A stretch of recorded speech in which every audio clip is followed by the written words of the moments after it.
ultimate survival, Everest. 50 climbers began their push for the summit. On Team Discovery, Andrew and Hector are headed for the top, while Shauna headed to base camp. And Ben's climb became precarious. At some point, hopefully in the near future, I'll have to go high on the mountain and go to at least 8,000 meters, and that is a hard process for me right now because I do feel drained. Climbers have been living on Mount Everest for over a month. They've grown accustomed to this environment. Everest is their life now, and the acclimatization process is finally complete. That means it's time to lace up the boots and go for the glory. Time to risk it all. Time to do or die in pursuit of an epic dream. To stand on the summit of the tallest mountain in the world, Everest. The climb is on.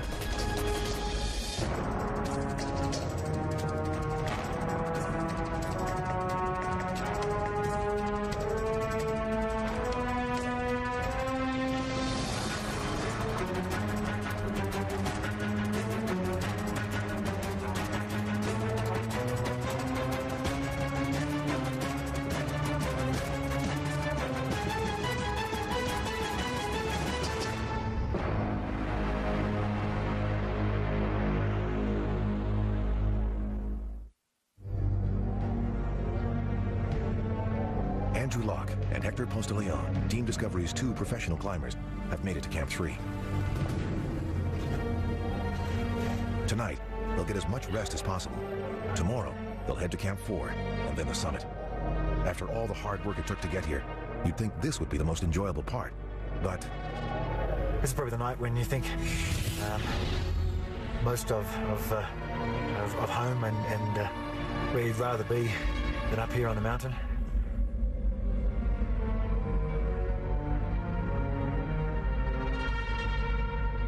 As Andrew beds down for the night, Annabelle Bond gets up. A British climber working with a team of Chileans, Annabelle is preparing to leave Camp 4. She's a day ahead of Andrew and Hector, and if all goes as planned, she'll be on the summit in 14 hours. I was so nervous. I mean, sleep was absolutely elusive. You can't really eat much. Your stomach's just like this massive notch. You've got this huge ordeal ahead of you. So, yeah, no, I was not particularly rested, I must say. It's hard to sleep at altitude. Harder still when you know lives are on the line. Ben Webster, leader of Team Discovery, lies awake at Camp 2, listening to radio silence, just in case. At Camp 3, another team leader is in his tent, but he's not quite as stoic as Ben. Andreas Delgado is leading 6 of his climbing friends to the summit, and they're intent on doing it without oxygen. It's cause for concern. I'm not only worried, I'm a little afraid. We have different standards. In the group, 3 people have been at 8,000 meters before, and 3 others haven't been at that altitude ever. And, well, that worries me, first of all, for their own health, you know. And then I don't want to have any problems up there. And then myself, man, I'm really scared, because I really want to give it a good push without oxygen. And I just hope it's not too cold, I don't get frostbite. I don't know if I'll have the strength, and I don't want to put myself in a situation where I need to be rescued or anything. I'm really afraid. It's 5 a.m. First light has arrived, but the warming sun hasn't made it over the mountain yet. Next to Andreas' tent, Andrew and Hector wake up. This is not a get up and rush out the door type situation. There's still hours of packing and hydrating to happen. I don't think either Hector or I got any real sleep through the night. We've got up at 5 o'clock this morning to start melting snow, because it'll take us about 3 hours to be ready to leave this morning when the sun hits the tent about 8 o'clock. So we're both feeling a bit tired, little headaches. Just having our first cup of hot drink, cup of coffee this morning. We'll have another few cups before we go, I hope. When Andrew and Hector leave Camp 3, they're headed for the history books. To get to the summit from here, there's an accepted strategy. First, climb to Camp 4, set up in the rubble of the South Col. Before it's midnight, climbers go again. By daylight, they'll be here on what's called the balcony. If nothing's stopping them, they'll traverse the southeast ridge and on to the south summit, where fresh oxygen is waiting. Then, it's the infamous Hillary Step, where so many climbs have ended in heartbreak and tragedy. From there, it's almost all done but the bragging. On the summit ridge, climbers instinctively head for the chunk of ice that is higher than any other. When there's nowhere left to climb, they've done it. They've conquered Mount Everest.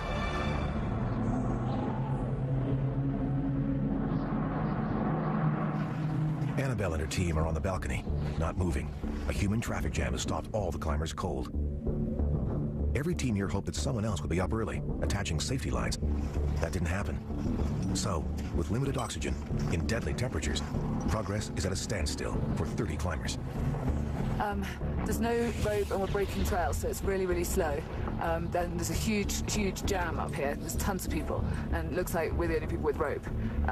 Anyway, it's tough, it's freezing, my feet are freezing, and I don't know, it's a long way up still, so I don't know if we're gonna, given that we're breaking trail, I don't know. Who knows at this stage? Bye. A team of Greek climbers thought they could ascend without safety lines. Now they've stopped too. Everyone waits for rope. Waiting is troubling. On May 10th, 1996, a huge crowd of people waited too long in this same area. By the time they summited, it was too late for some of them. A vicious storm blew through and killed 16 climbers. 4 times I wanted to turn back. 4 times because I was really frightened. I just thought, what am I doing? The Sherpas, I think, are phenomenal. They help you with your oxygen and they do, the ropes. Sherpas from the Chilean team deal with the safety ropes. Everyone else stands around, conserving oxygen, waiting for the work to be done. Annabelle left Camp 3 with enough oxygen to last 18 hours. She's already used up more than half of that supply. And now she's going nowhere fast. Waiting like this is a colossal waste of time. And the clock is ticking. Annabelle has a strict curfew. At 1 p.m., no matter where she is on the mountain, she must turn around. Right now, it's 7 a.m. It's freezing cold. I had my goggles on. I knew I had one shot. Ultimately, it's your legs that have got to get you up there. It's legs and lungs. That's the 2 things that take you to the summit.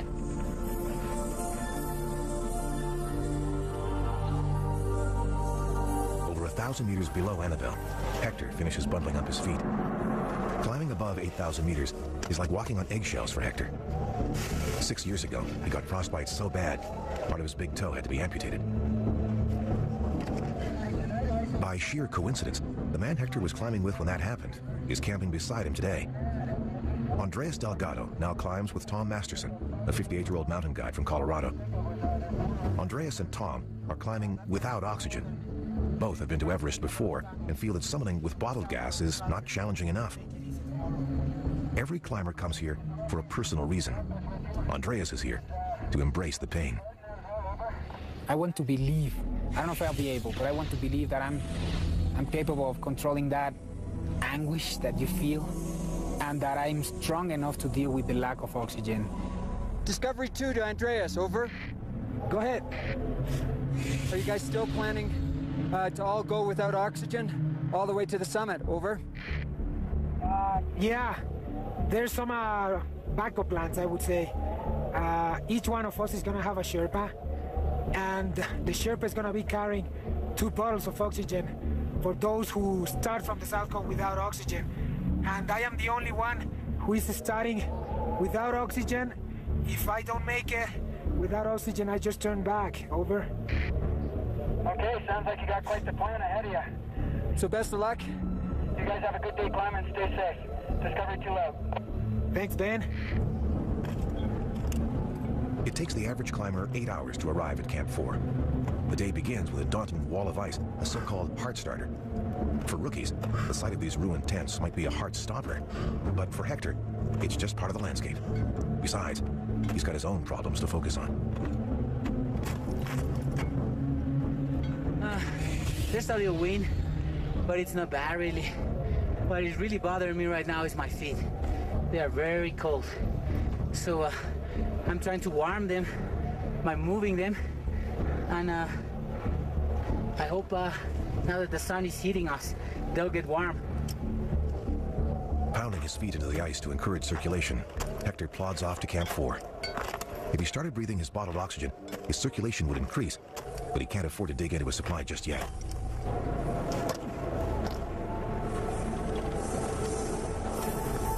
A full day ahead of Hector, Annabelle worries about circulation problems too. 4 months ago, she suffered frostbite in her hands. Today, she's managing well. But below the south summit, she's almost finished her first of 3 bottles of oxygen. That frantic screaming is because I'm about to run out of oxygen. And I really don't want that to happen. At Camp 2, people follow the progress as if the climb was a soap opera. When pertinent information comes in, team leaders inform their climbers. Ben is telling Andrew where Annabelle's team is. And Andronico. So they're all moving from the south summit. They're on the traverse. They're just waiting for the lines to be fixed to get up through the Hillary Step. But things are looking great for the Chileans, over. That's great news. Good for them. Annabelle makes it to the team's oxygen stash at the tip of the south summit. She drops down to change tanks. It's sweet relief. From where she sits, Annabelle can see the summit, but it's still hours away.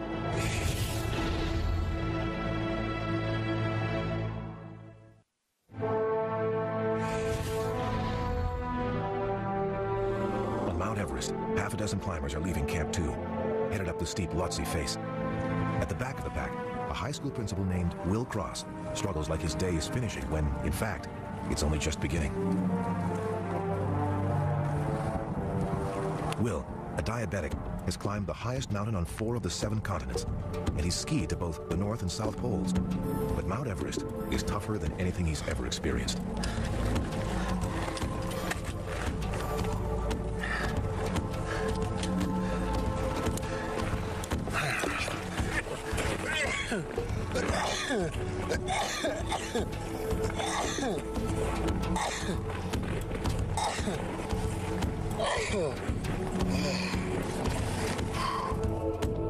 Will is headed for this desolate commune, Camp 3, altitude 7,300 meters. Not a great place to gain strength. Everybody at Mount Everest is slow, but Will is definitely slow.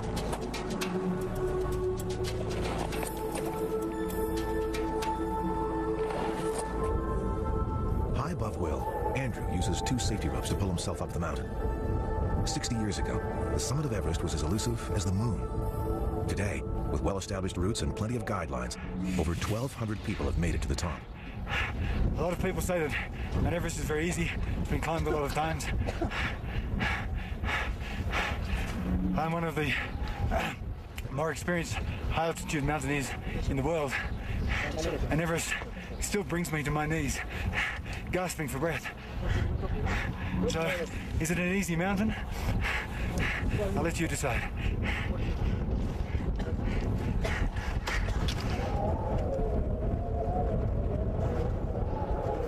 Rolling. Eh? Listo. Hector clambers up the cruel rock face called the Geneva Spur. His former climbing partner, Andreas Delgado, is only a stone's throw away. That's unnerving for Hector. He saved Andreas' life before on Everest, and he doesn't want to ruin this trip by having to rescue Andreas again. But he might have to. Andreas is climbing without oxygen. In Hector's mind, that turns Andreas into a ticking time bomb.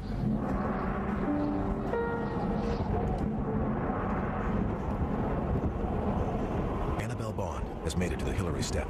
Here, she must play Russian roulette with the safety lines. If she picks the wrong one, she could die. I can't actually believe I'm here. The snow looks really powdery, so I think it's going to be quite difficult. And I'm just trying not to get too nervous.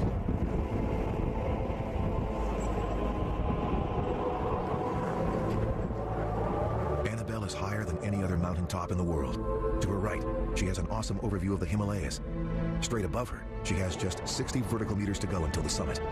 To her left is a deadly drop-off that plummets for more than a kilometer. She has only one choice: climb.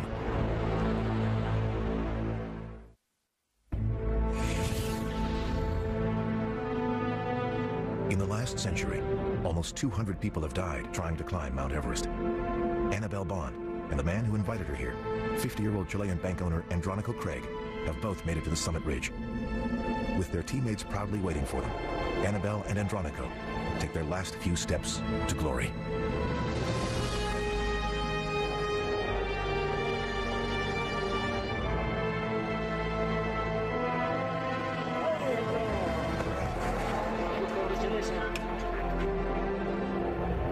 It's just such a huge thing, and when you don't think you can ever do it, but you do. I mean, the whole team were just, everyone was very emotional. It's been the most bonding thing with the team. I think that's to go through an experience like this together. We've all cried, we've all, laughed. Just being on the top there is something I'll never, ever forget. Can't believe I'm here. It's amazing. It's the most difficult thing I've ever done in my life. Just such a huge thing, and when you don't think you can ever do it, but you do. Picture taking at the summit has always been part of the ritual, part of the Mount Everest experience. The Sherpas pose with objects that mean something to them spiritually, but most of the Western climbers pose with corporate logos. Andronico gets a Sherpa to fly the flag of his bank. For many, these pictures help finance the trip. Can't believe I'm such a crybaby. My dad's company.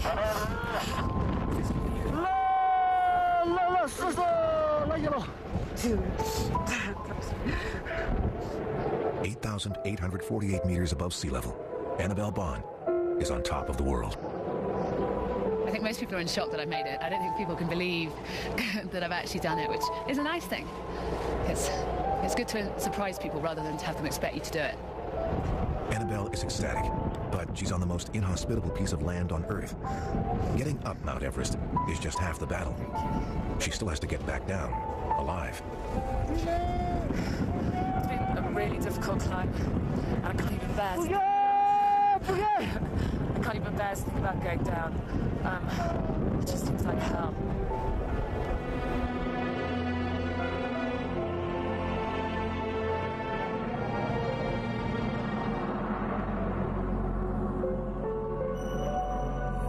Only 12 women are attempting to climb Mount Everest this spring. Shauna Burke is one of them, but she's not climbing. She's at base camp waiting for her turn. It's worse than frustrating. It's debilitating. I've developed the Kumbu cough, is what they call it. And what it is it's this horrible dry hack that occurs quite frequently throughout the day, and it's very, very difficult to stop it. And for me, it's tied to my stomach, so whenever I cough, everything in my tummy seizes up, and quite often whatever's in my tummy will come out. So little things like that are, I know, going to make the climb very difficult. The fact that I've been up here for a very long time and that my body's depleting, that I've got the Kumbu cough, that emotionally I'm quite drained, will make the climb that much more difficult. Shauna wants to be where Andrew and Hector are right now. Camp 4, altitude 7,900 meters. From here, the summit is within their grasp. Ben, this is Hector. Do you copy over? Camp 2, this is Andrew, you copy.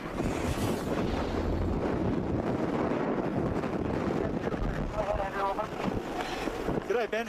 I'm on the South Col. Arrived about 10 minutes ago with Mingma. That's great to hear. We'll call up again a bit later on. It's pretty blowy here on the col at the moment, so we'll chat later on.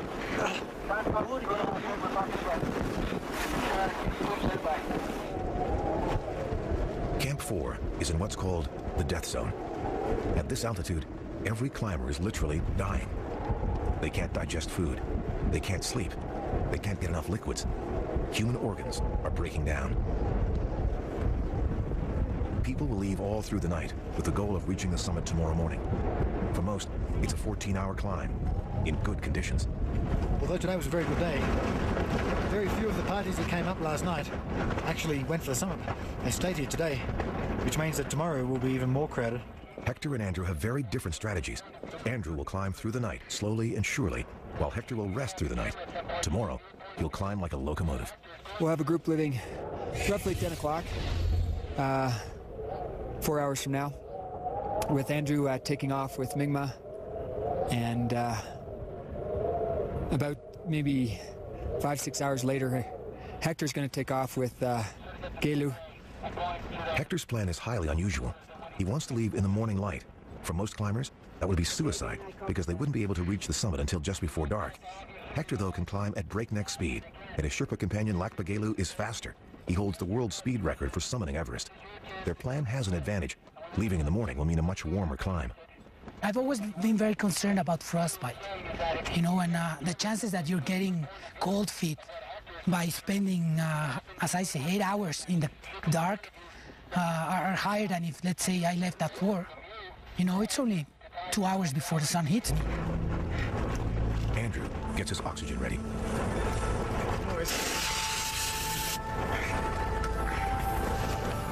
Oxygen use helps prevent two of the biggest killers on Everest, HAPE and HACE. HAPE stands for high-altitude pulmonary edema, and HACE is high-altitude cerebral edema. Edema is basically an excess of liquid in body tissues. So, in the case of cerebral edema, the brain swells, and in pulmonary edema, there is so much liquid in the lungs, they leak, and climbers can suffer the ironic effects of drowning 8 kilometers above sea level. Andrew's mountaineering goal is to summit all 14 of the world's peaks that tower over 8,000 meters. So far, he's conquered 10 of them. Oxygen is not something he takes lightly. He always makes sure the O2 in his blood is at a level he can live with. I'm measuring my oxygen saturation in my blood.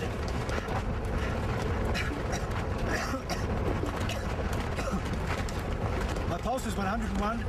My oxygen saturation just sitting here was, I say 79. Once I put the oxygen on, it would change. The sun is getting lower, and Will Cross is not getting any faster. Straining at this altitude, Will's blood sugar is higher than normal, so he must take stronger insulin shots 4 times a day. He may be slow, but Will is getting it done. You just had to gut it out, pull, and of course you're getting more and more tired. You get higher and higher, there's less and less air, so you're kind of slumping over the lines, and it was a lot of work. You're just not there. You know, you're kind of outside yourself, moving slowly, and boy, you may want to move a lot faster. It's just not going to happen because you don't have the oxygen in your system, no gas in your tank. Even without gas, Will makes it to his home for the night, which is at a personal altitude record for him, 7,400 meters.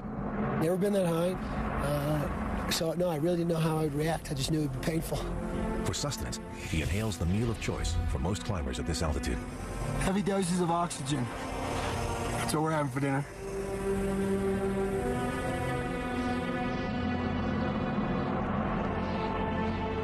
Annabelle makes it safely back to Camp 4. 20 hours ago, she left here with Andronica, her team's benefactor. After summiting, Annabelle descended, leaving Andronica with his guides.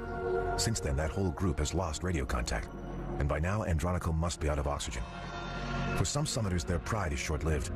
More people die coming down Mount Everest than going up. You know, we're not going to push the panic button yet, but it is tense. The last confirmed sighting was above the balcony, which is a long way away from the South Col.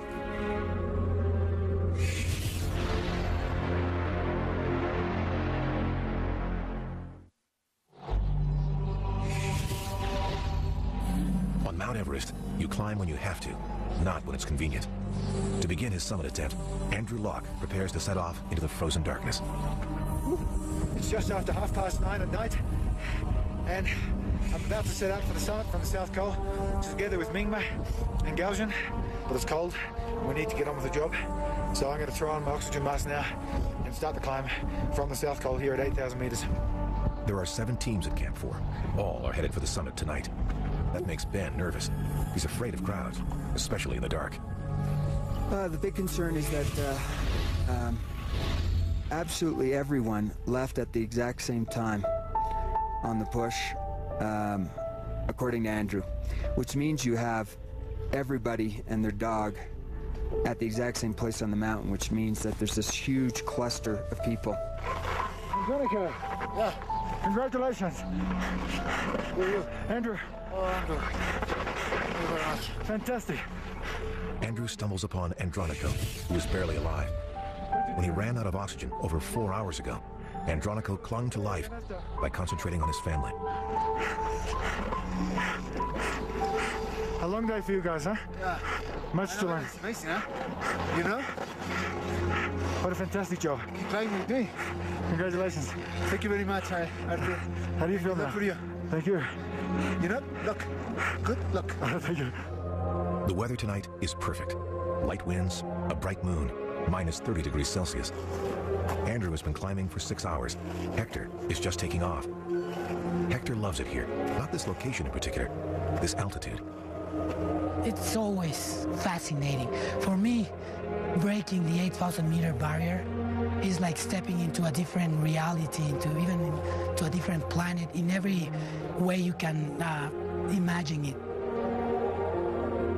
You're on the very, very limit of where human life is sustainable, even with oxygen.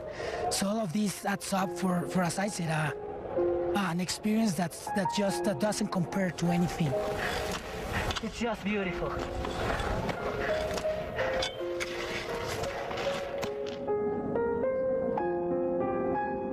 As the sun rises, Mingma Sherpa calls Ben on the radio. Mingma and Andrew are so close to the summit, they can taste it. Any wind up at the south summit? Is it cold or any wind? Over. Oh, no wind, no cold. Very, very good weather over. Is there a lot of people around you or ahead of you? Over. Yeah, there's a lot of people. Yeah, over.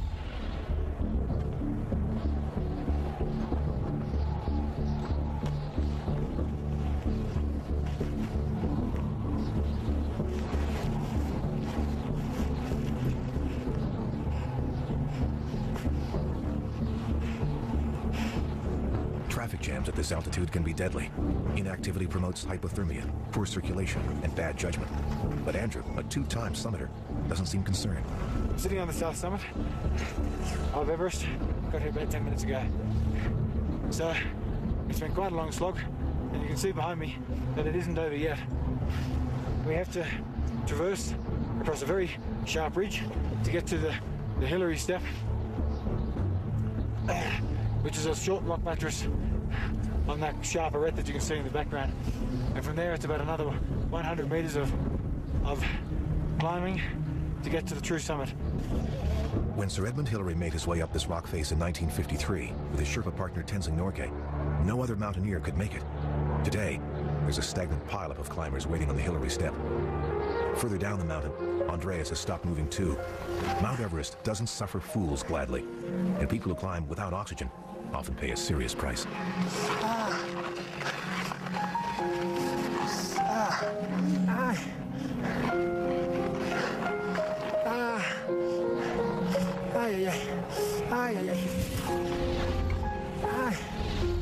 Andreas may be in physical agony, but emotionally, this is exactly what he came for.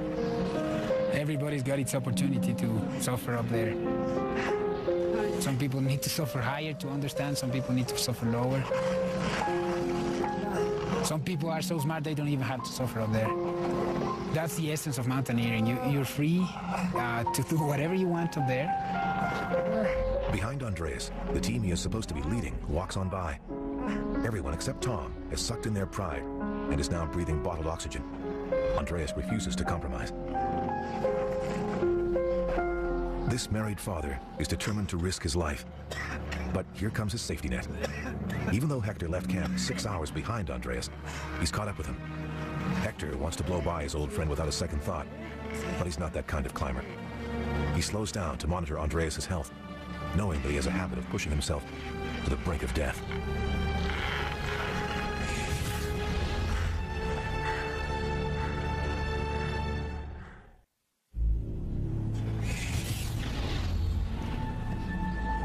Hector has passed Andreas and doesn't plan on looking back. If you're wondering who's videotaping, it's Lakpagelu, Hector's Sherpa climbing partner. This is historic footage. Documenting the full route up Everest has never been done before. We are at the South Ridge, below the South Summit. This is the steepest part of the whole climb. Once we reach the South Ridge, we're just gonna have the traverse to the Hillary Step left. I'm still feeling good, and I hope it stays like that.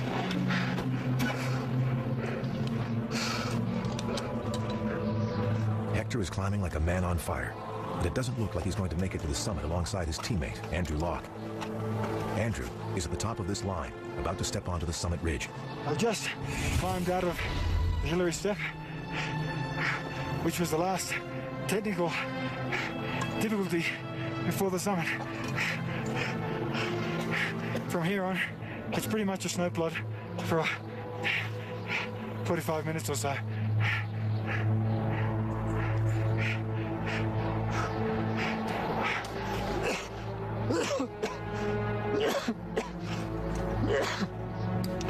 All around me, the mountains that previously tower at Everest when we're in base camp and in the lower camps. Now we've dropped well below us. There's nothing higher than us in the world. Only the summit of this mountain. And that's where we're headed.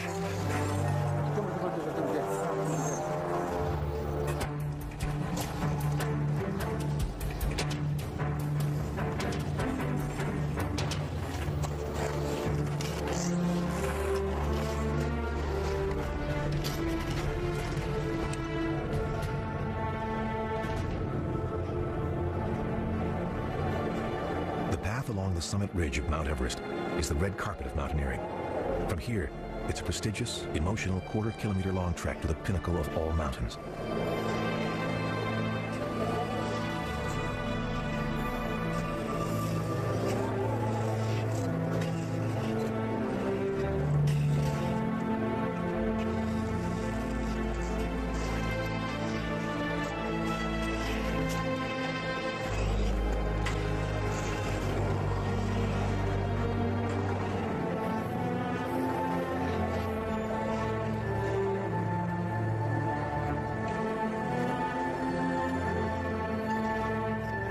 Not far behind Andrew is Mingma Sherpa, on his way to becoming part of a very exclusive club. If Mingma makes it, this will be his 10th Everest summit.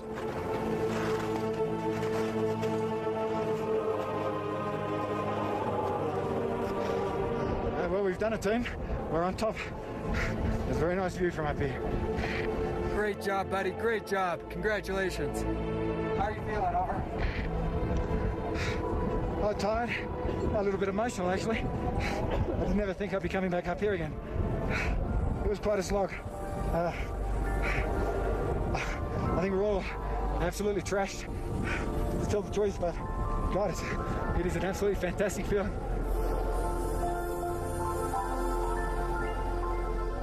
Oh, that's just wonderful to hear, Andrew. And you guys deserve a view like that after the work you guys put in. It's really crowded up here. It's such a fantastic day that I think we've got the company of about 20 other people. But it's a big summit. There's room for everybody, over. For people who get here, Everest becomes a milestone. Life will be remembered two ways: before Mount Everest and after it. Geljan Sherpa, the man breathing fresh air, is enjoying his first summit. For him, this is a pivotal moment in his climbing career. For Andrew, his third summit is a chance to revel in his true element. Climbing like a rocket, Hector arrives at the Hillary Step. If Andrew lingers on the summit, Hector might make it in time to share the moment with his teammate. This was the key passage for the summit back in 1953 for Hillary and Tenzing. He described it as a very, very technical climb back then. Nowadays, there is a lot of old ropes, so actually the only danger is picking the picking the wrong rope and that rope breaking. So many old rope, right? Yeah. So anyway, this yellow rope here seems to be the newest one, so I'm betting on this one. Okay.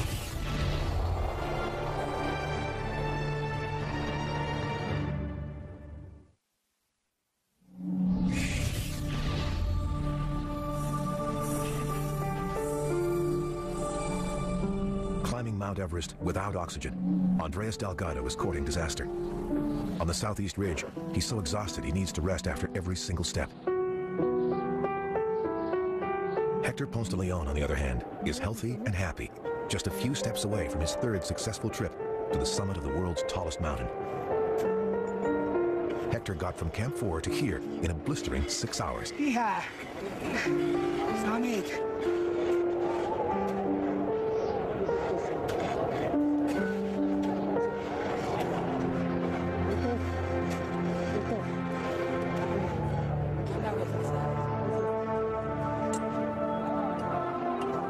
Lakpa Gelu joins Hector at the top. This is Lakpa's 11th summit.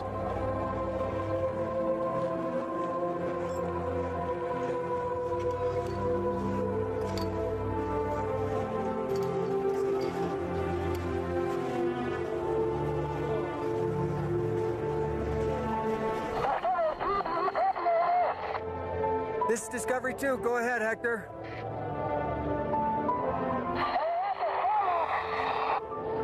Super. Give my congratulations to Gelu, Songba, and I heard you're up there with the other members of the Discovery team. Great job. Give them my congratulations. Hector and Andrew share a sublime moment on the summit. This is a time to feel proud, count blessings, and give thanks. I'm very happy. Two Sherpas I climbed with Lakpa and Songba are the best. Thank you, Lakpa. Thank you, Songba. And thank Discovery, okay, for this opportunity to climb the summit of Everest again. It's been great. Thank you, everyone.